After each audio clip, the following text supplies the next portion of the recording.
আজি ৰাতিপুৱা ভিডিঅ'টো ষ্টাৰ্ট কৰি দিলোঁ। এফালে ছোৱালীক স্কুলত পঠাই ৰাতিপুৱা কামখিনি কৰি গা পা ধুই আহিলোঁ। আহি তাৰপিছত এইখন বিচনা মই গা ধুই অহাৰ পিছতে ঠিক কৰোঁ। বাকীখিনি কাম কৰিলোঁ, কিন্তু এইখন বিচনা মই গা পা ধুই আহি ঠিক কৰোঁ। এতিয়া কামখিনি কৰোঁ। আজি ৰাতিপুৱা ভিডিঅ'টো এইকাৰণে ষ্টাৰ্ট কৰিছোঁ। যোৱাকালি ভিডিঅ' এটা বনাম বুলি ভাবিছিলোঁ, কিন্তু মানে ইমান হেলা লাগিলে, পিছত নোৱাৰিলোঁ। সেইকাৰণে মানে পিছলৈ ৰৈ থাকিলে হেলা লাগি যায়। সেইকাৰণে ভাবিলোঁ আজি ষ্টাৰ্ট কৰি দিওঁ। ছোৱালী আহিবৰ সময় হৈছে স্কুলৰ পৰা, সেইকাৰণে মেগী বনাওঁ। আজি মেগী মোৰ কামৰ মানে খুব চৰ্দি লাগিছে। আজি ৰাতিপুৱা ভালদৰে ব্ৰেকফাষ্ট কৰিব নোৱাৰিলোঁ। একোৱে বনাব পৰা নাই, মানে বনাব মনো যোৱা নাই চৰ্দিৰ কাৰণে। এতিয়া অকণমান জ্বলা দি মেগী বনাই লওঁ। ছোৱালী আৰু মই দুয়োটাই খাম। আৰু ছোৱালী আজি মানে অনলি কাজু কেইটামান খাইহে স্কুলত গৈছে, একোৱে নাখালে তাইও। সেইকাৰণে খাই লওঁ। ভাত হ'বলৈতো অকণমান দেৰি আছে, দুপৰীয়া সাজ। সেইকাৰণে এতিয়া মেগী খাই লওঁ অকণমান।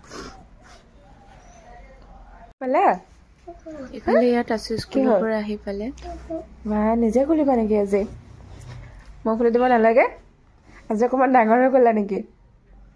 হা ঐ, মেগী বনাইছোঁ, খাবানে?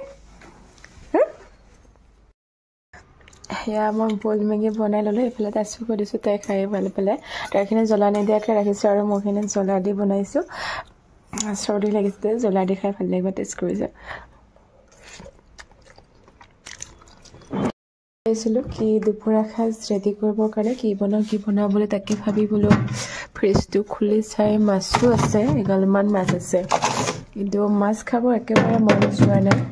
খিচাৰি খাম বুলি ভাবিছিলোঁ। এইফালে তাচু আৰু মই বহুত চৰ্দি লাগিছে, যেতিয়া খিচাৰি খাই ভাল লাগিলে হয়। মানে ইমান চৰ্দি লাগি থাকিলে একো বনাব মন নাযায়, একেবাৰে কাম কৰিব মন নাযায়। সেইকাৰণে ভাবিছিলোঁ খিচাৰি বনালে দৌৰা-দৌৰি হৈ যাব, বেছি সময়ো নালাগে। কিন্তু নাই, বনাব লাগিব, মাছে বনাব লাগিব। হাজবেণ্ডে ভাত খাম বুলি কৈছে। আৰু এইফালে চাওকচোন, কিন্তু মই খাব পৰা নাই। এই প্ৰায় 5 দিনমানেই হ'ল আনি থোৱা জলফাই টেঙা। খাম বাৰু কালি পৰহি মানে, কিন্তু এতিয়া খাব পৰা নাই বিশেষ কাৰণত। দেখিলে খাওঁ লাগি যায়। বনোৱা হৈ গ'ল। এয়া মাছৰ চব্জি বনাইছোঁ, স্কচ, আলু, বিলাহী আৰু ওলকবিৰে।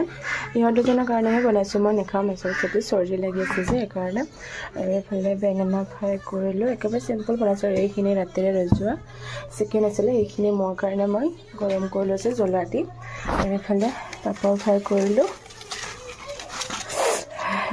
বহুত বেয়াকৈ চৰ্দি লাগিছে।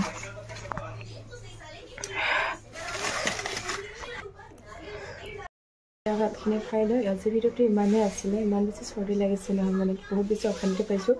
এনেকৈ তুলি বনাই থাকোঁ ন, একেবাৰে পানী ওলাই আহে। কিমান যে অশান্তি পাইছোঁ নহয়। আৰু আজি ভিডিঅ'টো ইমানতে শেষ কৰিলোঁ। যদি ভিডিঅ' চাই ভাল পায় তেতিয়াহ'লে লাইক কমেণ্ট কৰি দিবলৈ।